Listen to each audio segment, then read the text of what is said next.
Hi ಎಲ್ಲರಿಗೂ ಈ ವಿಡಿಯೋದಲ್ಲಿ ಆನಿಯನ್ ಪಕೋಡ ಹೇಗೆ ಮಾಡೋದು, ಅದು ಸಿಂಪಲ್ ಆಗಿ ಕ್ರಿಸ್ಪಿಯಾಗಿ ಹೇಗೆ ಮಾಡೋದು ಅಂತ ನೋಡ್ಕೊಂಬರೋಣ.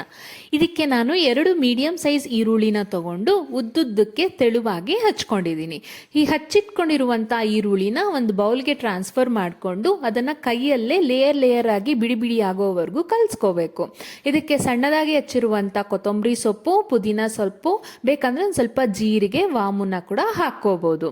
ಮತ್ತು ಇದಕ್ಕೆ ಸಣ್ಣದಾಗಿ ಹಚ್ಚಿರುವಂಥ ಹಸಿ ಮೆಣಸಿನ್ಕಾಯಿ, ಒಂದು ಸ್ವಲ್ಪ ರುಚಿಗೆ ತಕ್ಕಷ್ಟು ಉಪ್ಪು, ಒಂದು ಸ್ವಲ್ಪ ಖಾರದ ಪುಡಿನ ಸೇರಿಸಿ ಈ ಈರುಳ್ಳಿ ನೀರು ಬಿಟ್ಕೊಳ್ಳೋವರೆಗೂ ಕೈಯಲ್ಲೇ ಕಲಿಸ್ಕೋಬೇಕು. ಇದಾದ್ಮೇಲೆ ಇದಕ್ಕೆ ಒಂದು 4ರಿಂದ 5 ಟೇಬಲ್ ಸ್ಪೂನ್ ಕಡಲೆ ಹಿಟ್ಟು, ಒಂದು 3ರಿಂದ 4 ಟೇಬಲ್ ಸ್ಪೂನ್ ಅಕ್ಕಿ ಹಿಟ್ಟು ನೋಡಿಕೊಂಡು ಚೆನ್ನಾಗಿ ಕಲಿಸ್ಕೋಬೇಕು. ಸ್ವಲ್ಪನೇ ನೀರು ಹಾಕ್ಬಿಟ್ಟು ಕಲಿಸ್ತಾ ಹೋಗಬೇಕು.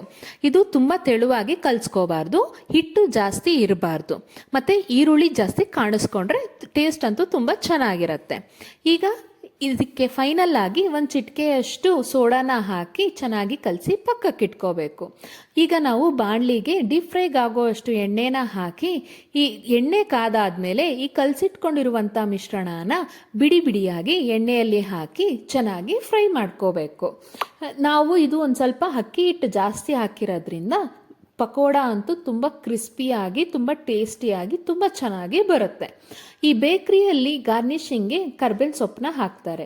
ಸೊ ಪಕೋಡ ಎಲ್ಲ ಕರ್ದಾದ್ಮೇಲೆ ಫೈನಲ್ ಆಗಿ ಕರ್ಬೇವಿನ ಸೊಪ್ಪನ್ನ ಈ ಕಾದಿರುವಂಥ ಎಣ್ಣೆಗೆ ಹಾಕಿ ಈ ಕರ್ಬೇವಿನ ಸೊಪ್ಪನ್ನ ಇದಕ್ಕೆ ಹಾಕ್ಕೊಂಡ್ರೆ ಗಾರ್ನಿಷಿಂಗ್ ಅಂತೂ ತುಂಬ ಚೆನ್ನಾಗಿ ಕಾಣಿಸುತ್ತೆ.